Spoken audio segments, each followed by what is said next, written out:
In this video, we're going to look through midterm review 2 and just kind of recap some of the things we've done so far this year. So in this first question here, when we have the revenue R of X for a business as a function of units produces X, is represented by the equation of R of X equals 24X. C of X represents the cost of producing X units and is represented by the equation C of X equals 8X plus 384. To calculate the profit, remember, they are giving us that equation right here. So we just literally have to take our pieces and plug into it. To calculate the profit, we're taking P of X, and we'll start with R of X, which was the 24X, and we're subtracting all of C of X. So I might put that in parentheses because I want to make sure not to forget that that minus applies to both pieces here. And what we want to make sure we're not forgetting is to distribute. So it's going to be minus 8X minus 384. And then on the other side, everything else just stays the same. P of X equal to 24X. And now it just comes down to combining like terms. So our profit, P of X, is equal to 16X subtract 384. Now, in part B, it's saying if the company sells 18 units, will they make a profit? So remember, everything that was talking about the units, this piece here, that's X, because it says units produced X. Remember, X is the units. So we're just going to take X and plug that right in. 16 times 8, subtract 384. So if I plug that all into the calculator, we end up with negative 256. So think about that. If we sell 18 units, will we make a profit? Well, profit's money we want to earn. So if I'm getting a negative number, there's no shot. So we can say no. And when we see that word justify, we don't have to really do anything else because this mathematical work of us plugging it in, that's a justification. If it's an explain, we'd want to add something like, when you plug in 8, we got a negative amount, which means we owe money instead. Something along those lines. In 2, we're looking at a radical equation that we want to solve algebraically. So remember, we want to get that radical by itself first. So we did that by subtracting the 3 to both sides. Now, this is one of those big things that I've been stressing all year. So I know that none of you are going to make this mistake on our midterm. When you square both sides, remember the right side is like having x minus 3 written out twice, right? We would distribute all of that to get x squared minus 6x plus 9. You do not want to end up with x squared plus 9 there. You're forgetting about the middle terms. You got to make sure you're distributing it to everything. Now on the left side, we're just canceling out that radical. But remember, once we get to this point, we can't really solve a quadratic when it's not equal to 0 on one side. So we want to bring everything towards that x squared. So I'm going to add the 3x, subtract the 27, and we get 0 equal to x squared, subtract 3x, minus 18. Now at this point, 9 times out of 10, remember, this should be something that's going to factor nicely. It does factor nicely. In this case, we want what adds to negative 3 but multiplies to a negative 18. We're looking at negative 6 and positive 3, which means x equals a positive 6 and x equals a negative 3 when we move out of the factors into the solving. So right now, here are my 2 solutions as of right now. But I probably don't want to box it like I just did, right? Because we don't really have our full answer until we check. So I'm going to take this over on the side here, and we're going to check both of them. So in this case, we had negative 3 times 6 plus 27 plus 3 equals 6. So in that case, we'd get negative 18 plus 27 is 9, plus 3 equals 6. And when I take the square root of 9, we get 3. So 3 plus 3 is equal to 6. That does check out. So far, x equals 6 is okay. I'm going to check again. This time, with the negative 3 everywhere that x was in the original.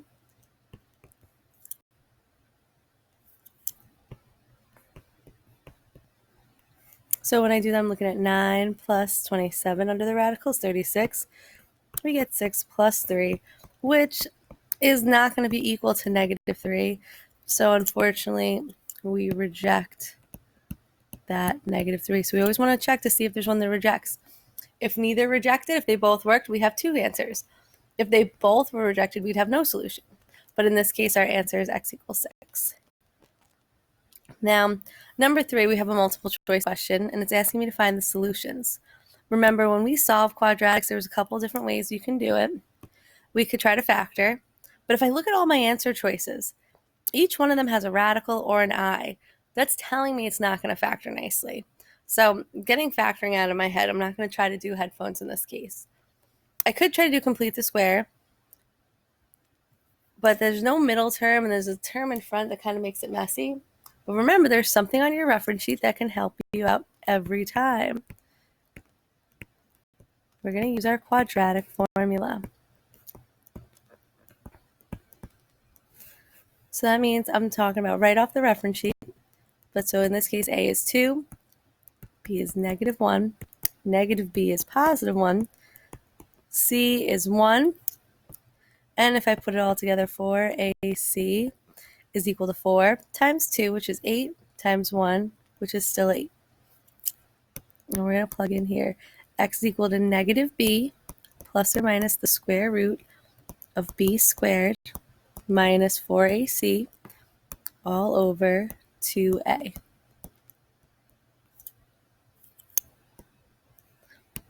So if we go and simplify this, we're looking at 1 minus 8.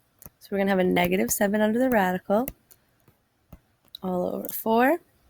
Remember, we don't want that negative under there, so we're looking at 1 plus or minus. Anytime there's a negative, we pull out an I. 4 is being divided to both pieces here. So if I look at my answer choices, we know we need imaginaries in the answer. So I'm getting rid of choice 1 and 2. So I'm down to 3 and 4, and the one that works out is 4.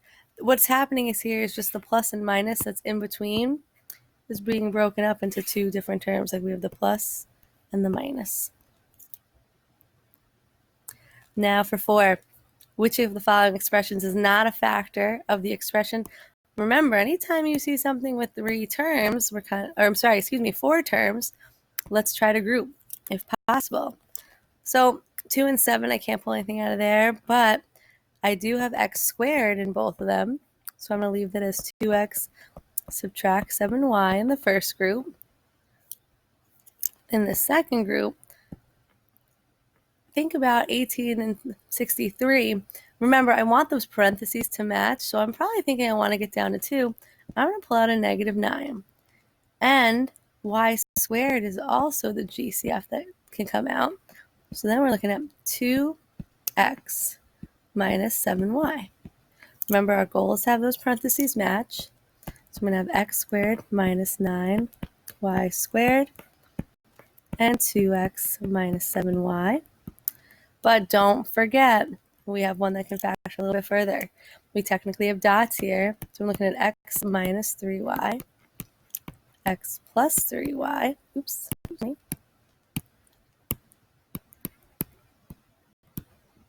And that 2x minus 7y. Now, back to our directions, we want which one's not a factor. So we're just looking for the one that's not there, and that's going to be choice 3. All right, let's keep going. So we should remember how to find the quotient. Remember, we've gotten pretty good at that one now. That's our reverse tabular method. So if I set up this box here, remember whatever we're dividing by, so whatever's going down the side here is my 2x minus 5, so whichever on the bottom. And then I put the other pieces around the corners, 2x to the third, x squared, subtract 7x, minus 24. And now remember, our first step here is always to slide that 2x to the third in. And now I ask myself, what times 2x would get me 2x to the third? Well, that's going to be x squared. So x squared times a negative 5 is negative 5x squared. And now we're trying to get x squared when we already have negative 5x squared. So we need a 6x squared on the top there. Remember, there's technically a 1 in front of this x squared, so we want there to be 1 left over, not 0. And then if I keep repeating the process, what times 2x gets me 6x squared? Well, that's going to be a positive 3x. And we'll end up with a negative 15x underneath here. Same idea, negative 7x subtract a negative 15x. We're looking at a positive 8x. So we'll have plus 4 on the top there. And 4 times a negative 5 is a negative 20. We are going to have a remainder in this case, which should make sense to us because if we look right here, we have the quotient plus the remainder over what we divided by. Remember, we get the remainder by taking this outside piece, the negative 24, subtract the negative 20, so we get negative 4. And so when I write this, my quotient was x squared plus 3x plus 4 plus the remainder. Remember, it's whatever we divided by, so that piece is always on bottom, and we just calculated that negative 4 to go on top. And moving right along, in the next part, we're looking at the average rate of change. This, when it says this interval, these are your x values. That's not a comma. That's not saying x and y in any way. It's telling you for when x is 1 and when x is 4. Now that we have that, only thing we need other than that is to actually calculate the slope of those pieces. So treat this as points. We can do 54 subtract 69 over 4 subtract 1.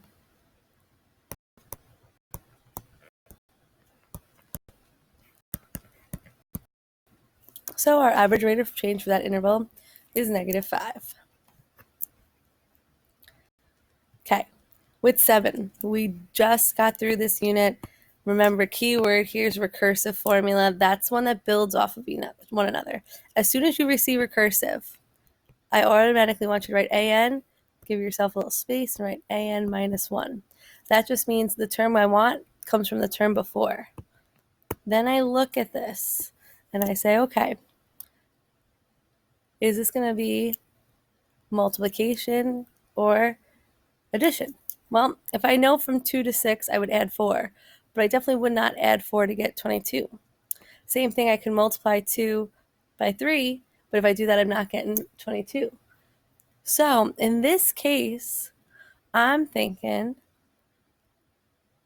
I need to think of a pattern that might work. So I'm thinking, what might get us close to multiplying? So 2 times 3 we already knew was 6, didn't work. I'm going to try the next one above it. 2 times 4 gets me 8. So I know 2 times 4 is going to get me 8. So if I think, how do I get from 8 to 6, I subtract 2. So I want to see if that checks out for the next one. 6 times 4 is 24. If I subtract 2, I do get 22. And if I do 22 times 4, we get 88, subtract 2. So that means I'm multiplying by 4 each time, and then I'm subtracting 2. So that's the pattern each time. Now, in this case, you can't do this unless you have a term to plug into. So I'm going to write A1 equals 2. And it could have been any of those terms, but I need at least one term to plug in. To find the 7th term, well, we have to think, I already have the first 4. I use this to build onto one another. So go ahead and attempt that for a moment while I pause this video. Put these up. That's the same thing that's going to happen every time. Each time we're multiplying by 4 and subtracting 2. So to get the next term, like if I count this, this is my 4th term. To get the 5th, I would plug the 4th term in. I'd multiply that to get 344. And then our answer would be 342. Automatically, that's what's going to go in here. So I would have 342 times 4, and we get 1,368. So our answer to that would be 1366. And that's what we plug in to get that last one. So plug that